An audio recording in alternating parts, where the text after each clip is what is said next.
everyone, welcome back to my channel, or welcome if you're new here. My name is Flor. I live and work here in New York City, and I love creating videos about life in the city, about my life as a new mom, also talking about the books that I read and that I love, and my work as a content creator. If you like any of this and you're still not subscribed, don't forget to go ahead, hit the subscribe button down below, hit the notification bell so you can get notified of every time I upload a new video. And you can also go ahead, follow me on Instagram as Pereira, as you're going to see right here. And if you're not new and you haven't subscribed for a while, thank you so much for coming back and watching this video. So today we are going to be doing something that we haven't done in over a year. I posted my last video with book reviews back in October of 2023. We are now in 2024 and here we are. It's time for another book reviews video. This is something that I used to do, I think, once every month or once every 2 months, but I felt that at some point most people watching this channel got kind of bored of these videos and they weren't doing as well. So I thought that I would stop doing them for a while. That explains the 1-year pause in these videos and come back recharged. I have been talking a bit about books in my chatty get ready with me's, in my life update videos, but I always talk like maybe for 30 seconds or a minute, and I want to talk more about books because you know I love books. So that is what we are going to be doing in this video. I am going to be talking about 5 books that I read in 2023 and 2024, 5 books that I liked. I'm going to share the plot, what I thought about it, my rating, and all that. You all know the drill. So let's get started. The first book that I wanted to recommend is called Death Comes to Marlow by Robert Thorogood. So this is the second book in the Marlow mystery series. Maybe I'm getting the name wrong. In that case, it'll appear on the screen. And I discovered this book, the first one on this series that I reviewed, I think, on my previous book reviews video, through an advanced reader copy that the editorial sent me, and I loved it. I want to give you some background on the story of the first book so you can understand better this second book. This is a story about 3 women. They live in Marlow, which is a small town somewhere in the UK, and they're not the typical people that you would think would solve a murder mystery, but that is exactly what they do in book number 1. They team up, they're great, they have great skills, and what I loved about the first book and why I think it was probably one of my 2 favorite books of 2023, I'll talk about that in a minute, is that it really shows you like a different kind of detectives. I feel like we are used to a type of person solving mysteries, think Hercule Poirot or think Sherlock Holmes, usually males, usually late 50s, 60s, whatever. And this is very different. 3 women, one of them is like 70 or 80 years old. She's very smart. Another one is single mom. The other one has 2 kids, but feels kind of neglected by her husband, her kids. They make like a weird team, but also the most perfect team. So after this first book, Robert Thorogood came out with a second book, which is this one that I'll be talking about right now. It's called Death Comes to Marlow. And again, someone gets killed, of course. And this time is someone called Sir Peter Bailey. The 3 women that I mentioned before, they are at his birthday party, if I'm not mistaken, and this person ends up getting killed. And the funny thing about this book in particular is that this man was inside a room that was locked from the inside. So we are at a typical case of a locked room mystery where no one was supposedly able to come in, kill this person, and then come out of the room because the room is locked from the inside. And they need to figure out exactly what happened, if this was an accidental death or if someone killed this person for their own gain. I really like this book. I actually gave it 4 out of 5 stars, which is quite high for me, but it was very good. And I think that this author has really discovered a new twist in this type of books, which is something that I'm always looking for as someone who loves mysteries and thrillers. I usually share how I can tell who the killer is, or I can tell how the book is going to end, usually by 30, 40, 50% of the book. And with this ones, he always keeps me guessing. So super excited about this book. Highly recommend you read it. And this one was actually the last book that I read in 2023. I only read 8 books in 2023. which was not my best, but still I wanted to share the 8 of them in case you were interested. The first one that I read last year is The Perfect Marriage by Geneva Rose. I gave it 2 out of 5 stars. I didn't like it that much. The second one that I read was The Storied Life of H.E. Vickery. I gave it 4 out of 5 stars. I think I was kind of generous there. Now looking back, maybe would have been a 3.5 or a 3 out of 5, but it's still a very good book, and the movie really nice and heartwarming, lovely story. The third book that I read was The Girls Who Disappear by Claire Douglas. This one, again, an author that I read 2 or 3 books by now, and someone who also has found a way of giving a new twist to the typical murder mystery thriller stories. So great book. I gave it 4 out of 5 stars. Then I read Spare by Prince Harry, which is a memoir. I liked it. I gave it 4 out of 5 stars. It's kind of half at times the topics that he discussed, like of course going through the death of his mother, doing drugs, being in the army. They're tough topics, so lots of trigger warnings here. But still, if you are interested in the royal history and his story, I think it's a good one. I also read 7 Exes by Lucy Vine. I think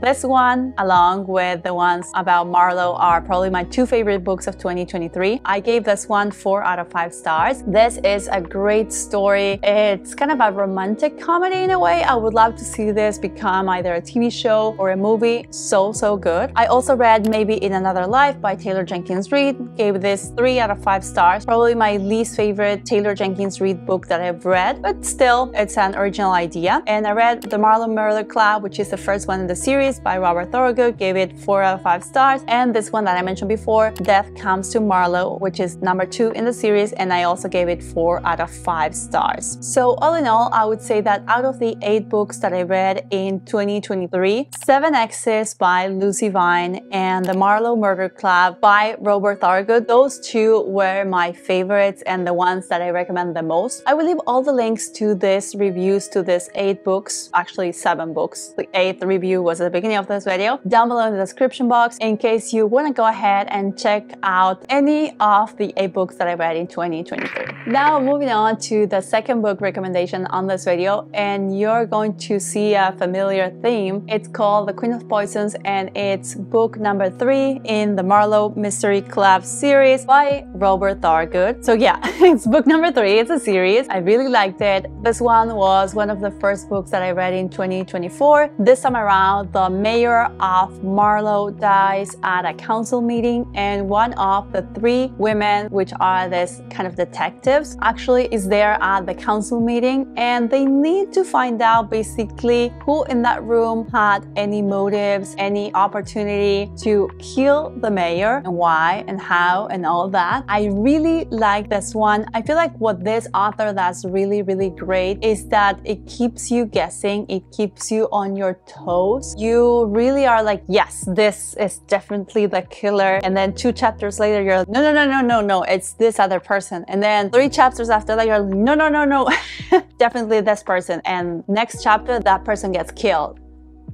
And you're like, oh, so I don't think they were the main suspect. It's very good. And after finishing this book, I actually found out that the first book was turned into a TV show. So The Marlow Murder Club is a TV show. It was produced, I think, by BBC, and at least here in the US, you can find it on Prime Video. And I loved it. I think they did a really good adaptation. I love getting to see more of Marlow, of this town in the UK, seeing the town, the people. It's very good. I think the 3 people that they chose for the 3 main roles are wonderful women, wonderful actresses. Really liked it. So I suggest you read the series because, again, it's a favorite of mine. But then after that, you also go ahead and watch the TV show. I usually think that books are better than TV shows. You already know that. But they did such a wonderful job with this one. So you definitely need to watch it. Book number 3 that I wanted to recommend is called The Woman on the Ledge by Ruth Mancini. This one I think was an ARC, an advanced reader copy that the editorial sent me. I read this at the beginning of this year, which now that I think about it, it seems like 500 lifetimes ago somehow. I really like this book. I think I gave it either 3 out of 5 stars. This book is about a woman who falls from the roof terrace of a bank in London, and when this happens, they arrest another woman who the police thinks is responsible for this and is a suspect in a murder case. But this woman, the one that got arrested, says that she just met the victim. They met for a brief minutes, they talked, and the victim was trying to commit suicide. She talked her out of it, and she has nothing to do with the victim falling off the roof terrace of this building. I think that this book is, all in all, a very good book, very good twists, keeps you guessing until the last minute. I think I gave it 3 out of 5 stars because even though it surprised me with a few things, I figured out the ending of this book around like 60-70%, so that kind of spoiled it for me. But it's a very original story. I think it's quite distinct in the way this author thought about the story, about the main characters, about the plot, and how everything kind of wraps up at the end. So I suggest you read this one. I think you're really going to like it. Book number 3 that I wanted to talk about is called The Stranger in the Mirror by Liv Constantine. First of all, fun fact is that Liv Constantine is actually not one person, but actually a duo of sisters that write under the name Liv Constantine, which has nothing to do with the plot of this book, but it's a fun fact that I think not a lot of people know and that I thought was worth mentioning. Anyways, back to this book. This book is on one side about a woman. Her name is Addison. Addison has what it seems to be a pretty great life. She has a nice job. She has just gotten engaged. She really loves her fiance, her fiance's family. But there's one thing about Addison, and that is that she doesn't have any memories, any recollections of whatever her life was before the point of meeting her now fiance. She remembers everything after that moment, but nothing from before that. So she has like 30 years or so of life that she knows nothing about. And even though she is sort of happy and loves her life, she is still worried and stressed about whatever happened to her before, especially considering the circumstances in which she appears in this town and stuff. So that's like one thing. And on the other side, we have a man. His name is Julian, and Julian's wife disappeared. She suddenly went missing one day. He doesn't know where she is. They have a daughter. Her daughter asks about her mom every single day, and he doesn't know whether or not to move on with his life or to keep on searching for his wife. So now, and as I said a few videos back, if you have read any book or watched any movie and I tell you there's like 2 sides of the story, you're like, a woman with no recollection of her past, a man searching for his lost wife.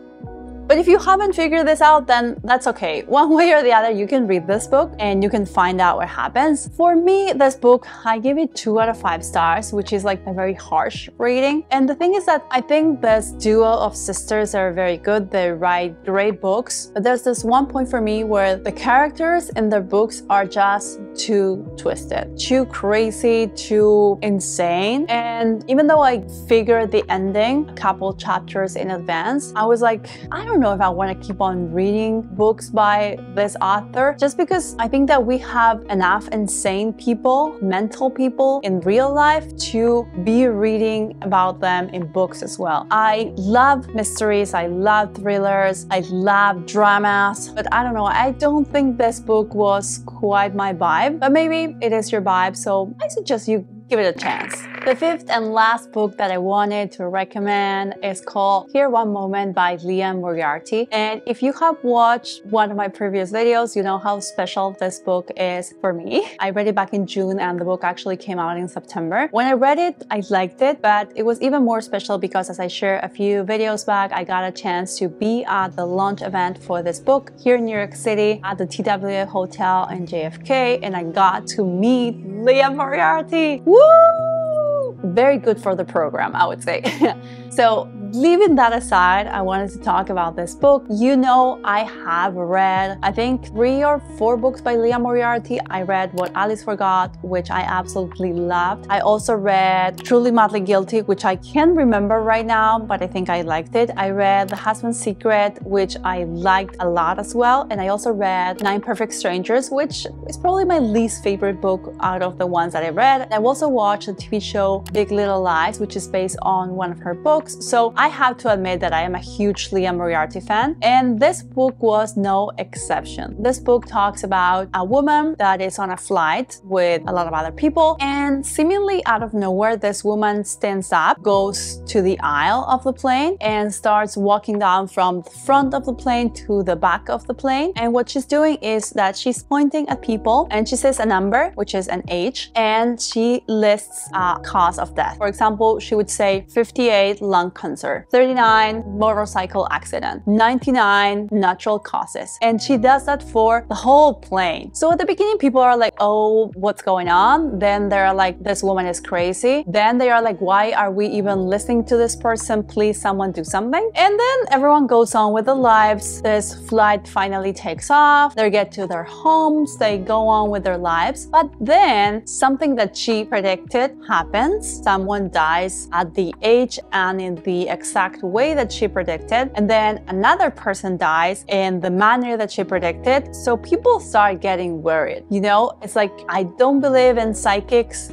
but something's going on. And we basically see what happens. This book has a lot of different points of view because we see this story being told from her point of view, but then from, I would say, like 20 different passengers in this plane. And I really like this book. I kind of knew where the story was going, but still, I feel like with most of Leah Moriarty's books, I love how, in my opinion, there's this story, which is what you're reading, and then there's this like other story, like a subplot, where she's trying to like teach you something. In this case, it's about whether or not, if you knew when your life is going to end, if you would change anything. And I love how this book, and also the reason why I loved What Alice Forgot, how these books make you think and wonder, would I do anything differently if I knew how much time I have left? Or am I happy with the choices that I made in the past few years and with the life that I have? Or would I change them if I had the chance to? And I think that in that sense, the book is really good. And it's also very original when it comes to the actual story. In this event that I was at, Leah Moriarty actually shared with us how she came up with this story. And I'm going to share with you because I don't think that's something that you're going to see everywhere. She told us that she was on a plane and there was a delay. People started talking, and one woman was calling her daughter, telling her that she would be late and to please ask her dad, the girl's dad, to pick her up at a later time at the airport. And this girl was like, Daddy is like not responding. He's not responding, not responding. And Leah Moriarty on the plane was like, is this man dead? And that's why he's like not responding to her daughter. In the end, this man was not dead. He was very much alive. He was just asleep, had drunk like a couple of years. But what this made her think, and also the fact that her dad had passed away and one of her sisters got diagnosed with cancer and she got diagnosed with cancer as well, was it made her think about her own mortality and how our time on earth really is limited. And what she thought was, oh, I don't know when I'm going to die, but one day in the future, someone would be able to look at the manifest of this plane and you'll have the list of all the people on this plane, their ages at the time, and you would be able to tell when these people died and why, which is again not something that you could do right now, but it's something that potentially with the information you could do about a plane with people from like 100 years ago. So she thought about this idea of this psychic that predicts the death and the manner of death of all the people on the plane, and I really liked it. I liked the idea of the book. I think it was very original. I loved the event that I got to attend at